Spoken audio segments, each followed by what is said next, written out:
ہمارے آپ کے لیے وہ ذخیرہ آخرت بنیں گی۔ عبادت اور خدمت دونوں کے مجموعے کا نام سنت رسول ہے، اور تصوف کا دوسرا نام خدمت خلق ہے۔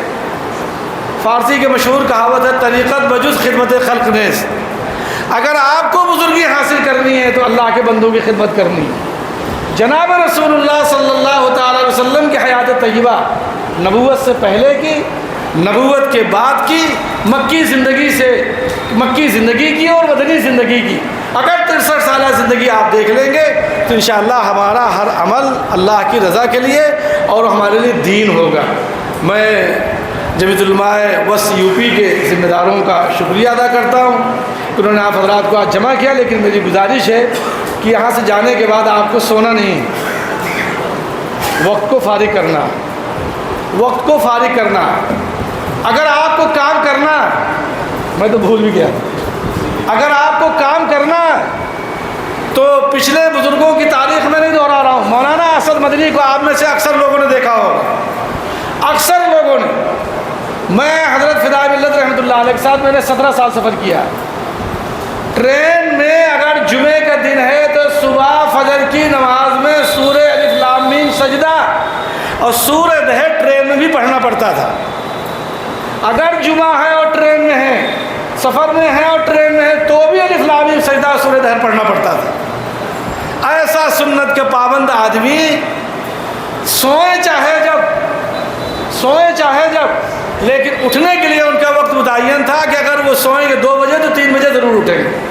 آپ مولانا اسد مدنی کو پڑھیے نا، مولانا اسد مدنی کو آپ پڑھ لیں گے تو آپ کو زندگی گزارنے کا اور کام کرنے کا سارا طریقہ اور سلیقہ آپ کے پاس ہے، الحمدللہ اس پہ جذبہ پیدا ہو جائے گا اور آپ کام کریں گے۔ بس میں بات کو ختم کرتا ہوں۔ حضرت کا ایکسیڈنٹ ہوا، حضرت اپولو ہاسپٹل میں تھے، شیخ یونس صاحب رحمۃ اللہ علیہ، دونوں اللہ کے پیارے ہو گئے، اللہ ان کے درجات کو بلند فرمائے۔ وہ اپولو ہاسپٹل حضرت کو دیکھنے آئے، لیکن مزاج پرسی کے لیے اس کمرے میں تشریف نہیں لے جا رہے تھے جہاں حضرت کا قیام تھا۔ حضرت مولانا محمود مدنی صاحب نے کہا حضرت تشریف لے چلیے، تو شیخ یونس صاحب رحمۃ اللہ علیہ نے یہ فرمایا کہ میں بے وضو ہوں اور مولانا اسد مدنی انتہائی پاک باز آدمی ہیں، ان کو بے وضو دیکھنے نہیں جاؤں گا۔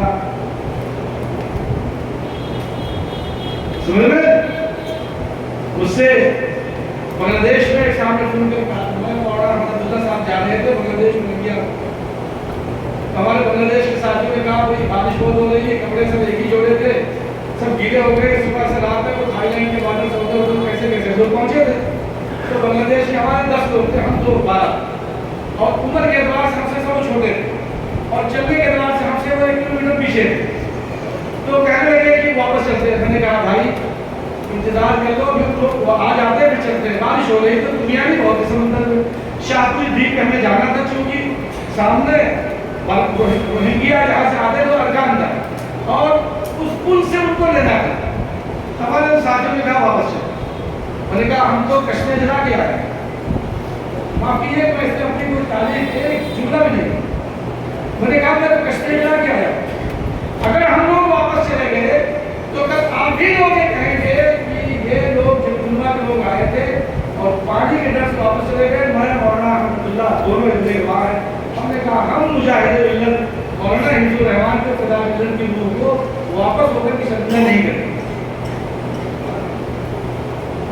اور میں دیکھ رہا ہوں 1989 سے تک انتظارات، کوئی ایسا موقع نہیں جہاں پر پروردگار مجھے یہ سعادت عطا نہ فرمائے کہ وہاں موجود نہ ہو، کسی بھی طرح کے حالات، الحمدللہ وہاں چاہے وہ بلاد کے حالات رہے ہوں یا سیلاب کے رہے ہوں یا کسی طرح سے زلزلے اور سونامی ہو، انڈونیشیا سے لے کے کشمیر تک، تو ہم نے کہا کہ کشتیاں جلا دی ہے، ہم جو وہاں پہنچے بڑا لمبا قصہ ہے وہ، اگر میں دنیا کی سب سے مظلوم قدیم قوم روہنگیا،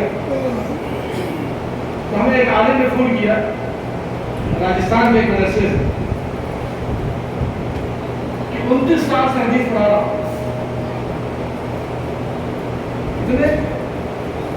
29 سال سے حدیث پڑھا رہا ہوں. اگر مولانا محمود مدنی صاحب روہنگیا کے لوگوں کی جو خدمت بنگلہ دیش ہو رہی ہے ایک رات دیتے ہوئے 29 سال کا 10 حدیث سے لکھ دیا. شاہ عبد القادر نادری رحمۃ اللہ علیہ حضرت مجاہد اللہ کے والد فرمایا کہ اگر مولانا ہندو رحمان 47 کے حالات کی 3 راتیں پھیر دیتے میں ساری زندگی کی عبادت کے بدلنے کے تیار. چنانچہ حضرت مولانا شیخ الہند صاحب رحمۃ اللہ علیہ تشریف لے گئے, وضو کرایا گیا, پھر حضرت کو دیکھنے کے لیے تشریف لے گئے.